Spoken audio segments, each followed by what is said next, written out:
Diploma technician সন্ত্রাসী কর্মকাণ্ড ও সরকারি সিদ্ধান্তে অবৈধ হস্তক্ষেপের বিরুদ্ধে আমাদের আজকের এই প্রেস ব্রিফিং।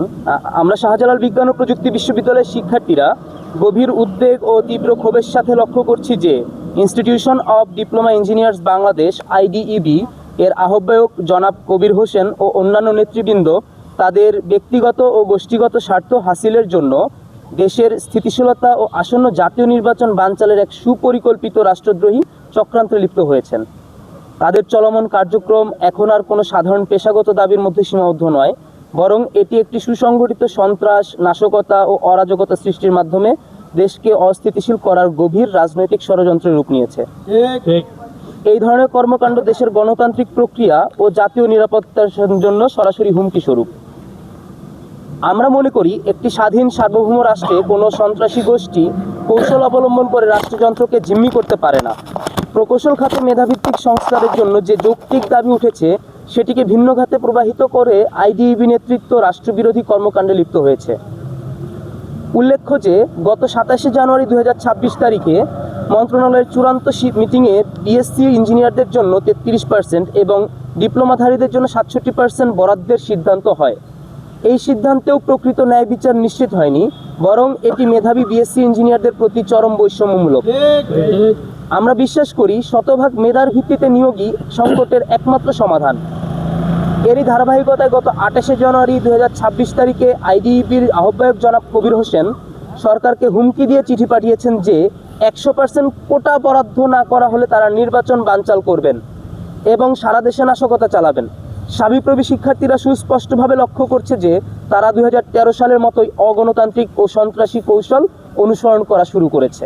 বর্বর ইসরায়েলি জনগোষ্ঠীগুলো যেমন ফিলিস্তিনের ভূখণ্ড অবৈধভাবে দখল করে নিয়েছে, ঠিক সেভাবেই এইচএসসি সমমানের ডিপ্লোমাধারীরা বিএসসি ইঞ্জিনিয়ারদের চাকরিগুলো অবৈধভাবে দখল করে নিচ্ছে, যার ফলে দিন দিন বিএসসি ইঞ্জিনিয়ারদের কর্মক্ষেত্র সংকুচিত হচ্ছে। অধিকাংশ শিক্ষার্থী দেখা যায় আর্টস, কমার্স, ভোকেশনাল উন্মুক্ত থেকে কোনোরকমভাবে এসএসসি পাশ করেই ডিপ্লোমায় আসে এবং সেই সকল ডিপ্লোমা শিক্ষার্থীদের বাধ্যতামূলক উপবৃত্তি প্রদান করা হয় এবং শিক্ষামুখী করা হয়। সন্ত্রাসী কায়দায় 13তম গ্রেড ব্লক সুপারভাইজার বা টেকনিশিয়ান থেকে 10ম গ্রেডে 100% কোঠায় দখল এবং বিসিএস ক্যাডারদের মতো সমমর্যাদা সম্পন্ন প্রথম শ্রেণী 9ম গ্রেডে 33% থেকে 60-70 কিংবা আরও বেশি ডিপ্লোমা কোঠায় তারা দখল করে আছে। তাদের সাধারণ কোনো চাকরিতে 15তম গ্রেডেও আবেদন করার যোগ্যতাটুকু নেই। 2024 সাল ছিল জুলাই মাসে আমাদের কোটার বিরুদ্ধে প্রথম আন্দোলনের সময়। তখন বিভিন্ন কোটাধারীরা মুক্তিযোদ্ধার সন্তান, নাতি নাতনি, পোষ্য কোটা প্রমুখ আওয়ামী লীগের পক্ষ নিয়ে জুলাইয়ে সহস্র বিপ্লবীদের বিরুদ্ধে অবস্থান নিয়েছিল। তাদের উদ্দেশ্য ছিল আওয়ামী লীগ সরকার ও কোটা ব্যবস্থাকে টিকিয়ে রাখা। আজ যখন ডিপ্লোমা কোটা বিলুপ্তির দাবি উঠেছে, তখন ডিপ্লোমাধারীরাও পরবর্তী কোটাধারী হিসেবে আওয়ামী লীগের মতোই আন্দোলন করছে। তেল, গ্যাস, সার, বিদ্যুৎ স্থাপনা সহ সকল সেক্টর যেখানে ডিপ্লোমাদের আধিপত্য বিদ্যমান তা আজ চরম হুমকির সম্মুখীন। যেমন বিসিআইসিতে গত 7,980 কোটি টাকার ক্ষতি হয়েছে। এর কারণ কি? বিএসসি ইঞ্জিনিয়ারদের নিয়োগ দেওয়া হচ্ছে না, অথচ 10ম গ্রেডে শতভাগ কোটায় গণহারে ডিপ্লোমা টেকনিশিয়ানদের নিয়োগ দেওয়া হয় এবং 9ম গ্রেডে 70 থেকে 80% কিংবা আরও বেশি ডিপ্লোমা টেকনিশিয়ানদের পদোন্নতি দেওয়া হয়, যার ফলে বিএসসি ইঞ্জিনিয়ারদের কোনো নিয়োগই আসে না এসব প্রতিষ্ঠানগুলোতে।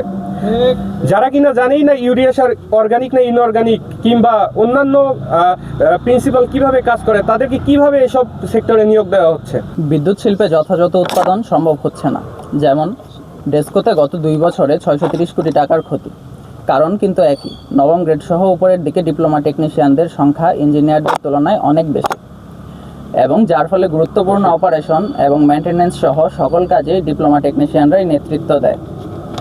আবার আরেকটি আশ্চর্যজনক বিষয়, রূপপুর পারমাণবিক বিদ্যুৎ কেন্দ্রেও এখন ডিপ্লোমা টেকনিশিয়ানদের নিয়োগ দেওয়া হচ্ছে ইঞ্জিনিয়ারিং পোস্টে, যারা কিনা বলতে পারে না নিউক্লিয়ার ফিউশন আর ফিশনের পার্থক্য কী।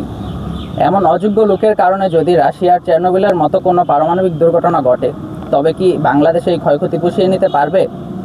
কিংবা বাংলাদেশের মানচিত্রে আজকের এই দেশের অস্তিত্ব তখনও থাকবে কি?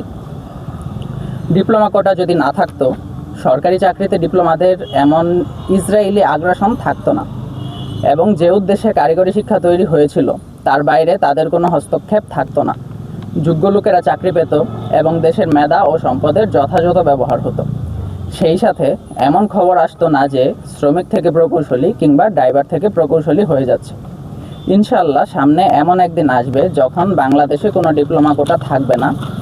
তখন যোগ্য লোকের নেতৃত্বে প্রকৌশল খাতে দেশের সকল শ্রেণীর মানুষের অর্থ ও সম্পদের যথাযথ ব্যবহার নিশ্চিত হবে। বর্তমানে আইনগত ভিত্তি শূন্যতা, অর্থাৎ সাংবিধানিক ভিত্তি না থাকায় তারা আদালত ছেড়ে সন্ত্রাস ও রাষ্ট্রকে হুমকি দেওয়ার পথ বেছে নিয়েছে।